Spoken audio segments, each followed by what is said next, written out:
நற்றவா உனை நான் மறக்கின் சொல்லும்நா நமச்சிவாயவே. தியாகேசப் பெருமாள் சுந்தரமூர்த்தி நாயனாருக்கு கொடுத்த உபதேசம்.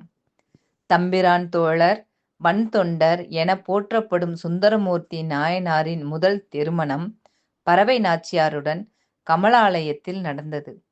சொக்கநாதன் போல சுந்தரரும் அம்மை மீனாட்சி போல பறவை நாச்சியாரும் காட்சியளித்தனர். இருவருக்கும் திருமணம் இனிதே நடந்தது.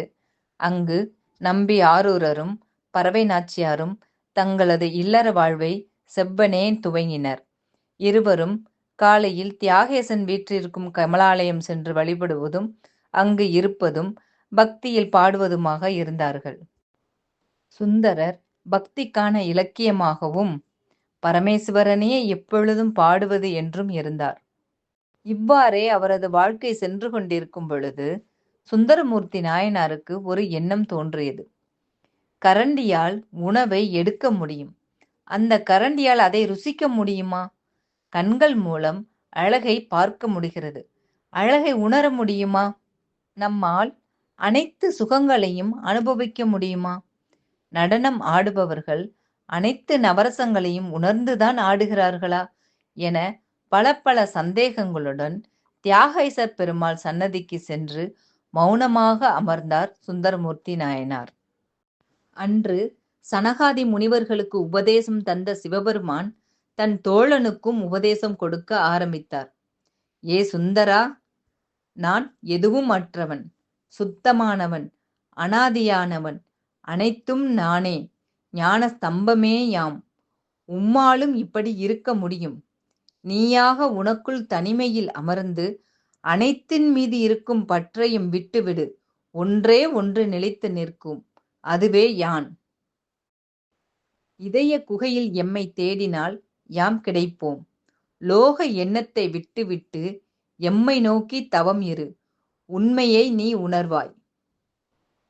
எனது ஆணையின் கீழ் உனது புத்தி இருக்கும். எப்படி என்றால், பானையில் உள்ள பரிசுத்தமான நீர் போல். எண்ணங்கள் பல வந்து போனாலும் பரிசுத்தமான உன்னுள் யாம் இருப்போம்.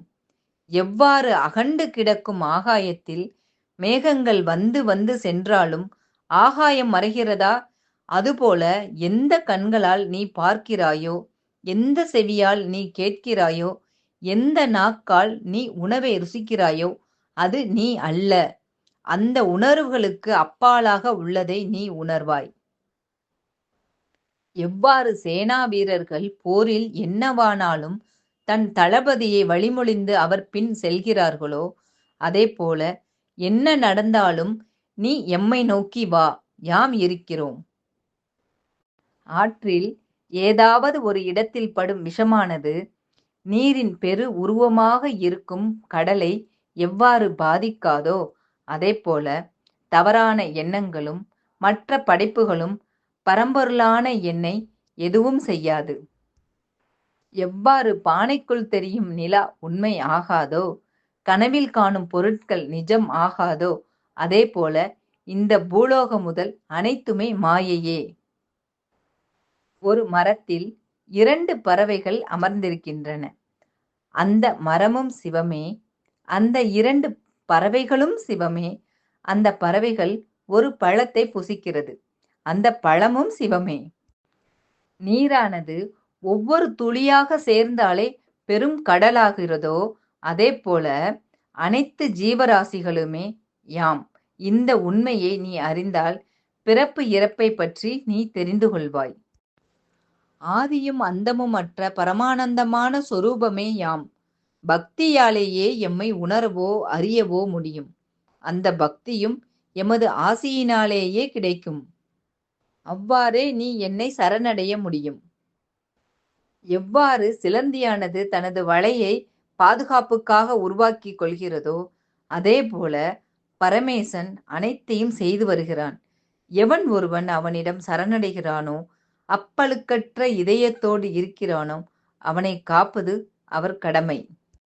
ஆரூராரே, வேதத்தை இயற்றிய சனகாதிகளுக்கும் சப்த ரிஷிகளுக்கும் பிரணவப் பொருளை அடிப்படையாக கொண்டு வேத ரூபியாக இருக்கும் பிரம்மதேவருக்கும் இணையான ஞானத்தை நீங்கள் தற்போது பெற்றுக்கொண்டீர்கள்.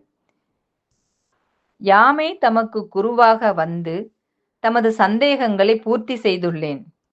தாம் இப்பொழுது எம்மால் சிருஷ்டிக்கப்பட்ட இந்த தேகத்தையும் நீயாக விளங்கும் உனது ஆத்மாவையும் என்னிடம் ஒப்படைக்க வேண்டும். பரம்பொருளான என்னை தமது அறிவால் அறிந்து உணர வேண்டும். சுந்தரரே, தாம் சிரத்தையோடு தவம் செய்து இந்த உலக பந்தத்தில் இருந்து விடுதலை பெறுங்கள் என்று கூறி தியாகேசப் பெருமாள் மறைந்தார். சுந்தரமூர்த்தி நாயனார் ஒளி பொருந்திய சூரியனைப் போல பிரகாசமானார். தம்மை தமக்குள் அறிவதே அறிவு என்ற உண்மையை உணர்ந்தார். பிறகு பறவை நாச்சியாருடன் தியாகேசப் பெருமானை பாடியும் புகழ்ந்தும் தனது இல்லறத்தை தொடர்ந்தார். இக்கதை கேட்கும் அனைவருக்கும் எல்லாம் வல்ல தியாகப் பெருமானின் திருவருளோடு அவனை அறிந்து அனுபவிக்க பிரார்த்திக்கிறோம். திருச்சிற்றம்பலம்.